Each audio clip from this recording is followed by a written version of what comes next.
You're doing everything right and still feel empty. Your life works, you stay responsible, you follow your routines. Nothing is obviously wrong. So, why does it feel like you're not fully living your own life? You have everything under control, and yet something feels off. You finish something you worked hard for, and instead of relief, your mind is already obsessing over the next goal. A part of you feels like you're moving across the surface of your own life, present in everything, but not deeply touched by it. It's not dramatic enough to call it a crisis. It's more like a persistent suspicion that something essential is missing. Your life isn't bad, it just doesn't feel like it's fully yours. And the frightening part is not that something collapses, it's that this feeling can quietly become normal. What if this quiet distance is not a personal failure, but a structural consequence of the way modern life is designed? Today, modern life rewards people for functioning well more than for actually experiencing their lives. It's like becoming very good at operating a machine without noticing you're slowly becoming a part of it. Functioning becomes the goal and experiencing becomes optional. We're trained early to manage everything: our time, our bodies, even how we appear to others.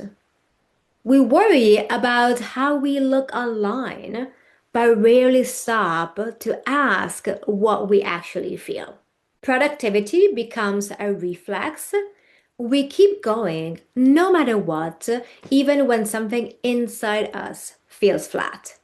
We silence discomfort because there's always another task waiting.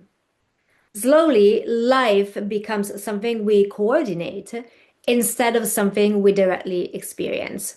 We move from task to task, goal to goal, week to week, and because everything keeps working on the surface, we assume this must be what fulfillment looks like, while something inside of us is slowly dying. That part that feels deeply, that part that knows what truly matters.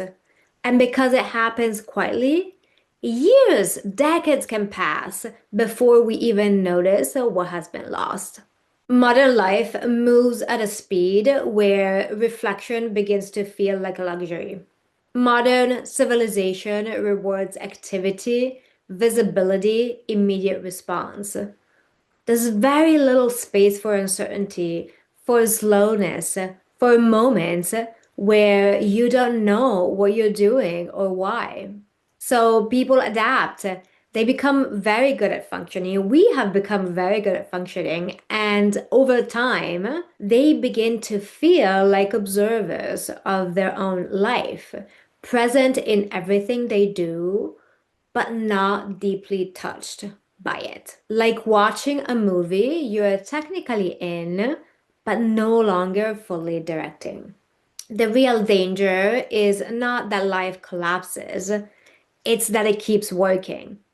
Years can pass in this mode, decades, lifetimes. We keep achieving, keep adapting, keep moving forward. And slowly, the moments where you feel deeply involved in your own life, which should be 95% of the time, become more and more rare. Decisions start to feel automatic.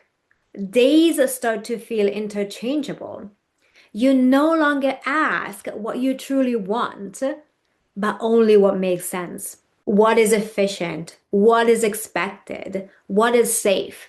And we do this without noticing. You can build an entire life that looks stable, even admirable from the outside, but never fully feels like yours from the inside.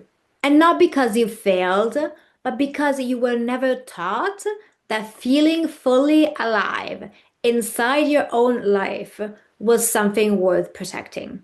What's actually being lost is not success, it's aliveness. desire, curiosity, emotional intensity, intellectual vitality. A life can look impressive while being psychologically and emotionally distant and detached. Because being alive is not the same thing as functioning well. They're polar opposites. Aliveness has a different rhythm.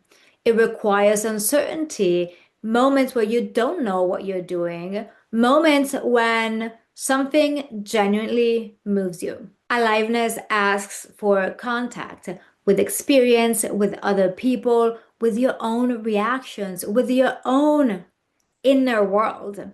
Not everything should be optimized, not everything should be controlled.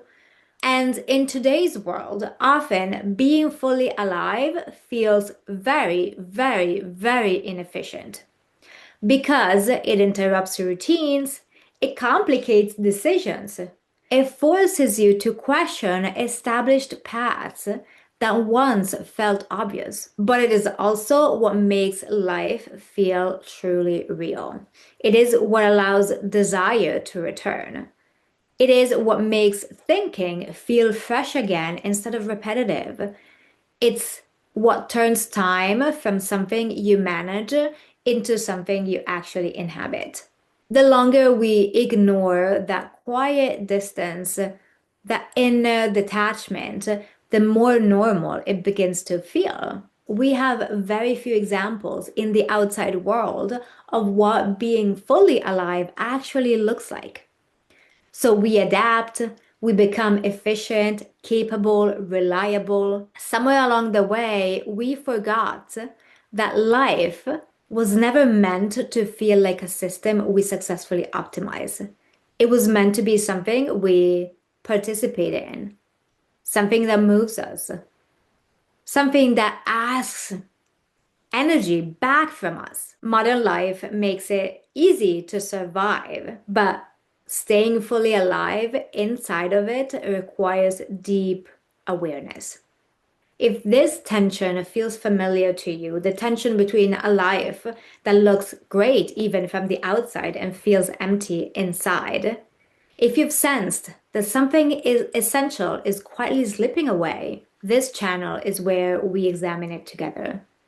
Subscribe if you want to understand more deeply what modern life is doing to us and what it takes to remain fully alive inside of it.